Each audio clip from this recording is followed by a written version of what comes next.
And ఏంటంటే ఎవరికైనా మనం అంటే అప్పట్లో ఏంటంటే ఫోటోలు పట్టుకొని మనం ప్రతి ఆఫీసు తిరిగేవాళ్ళం అనమాట.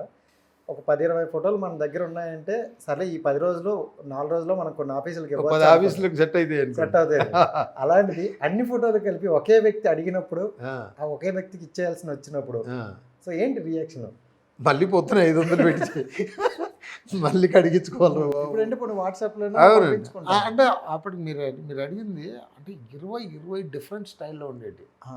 అది అప్పుడు అన్న వెతుకుతున్న ఇలాంటోడు కావాలని తను వెతుకుతుండు, అలాంటోడు ఫొటోస్ తనకు సాటిస్ఫై చేసింది.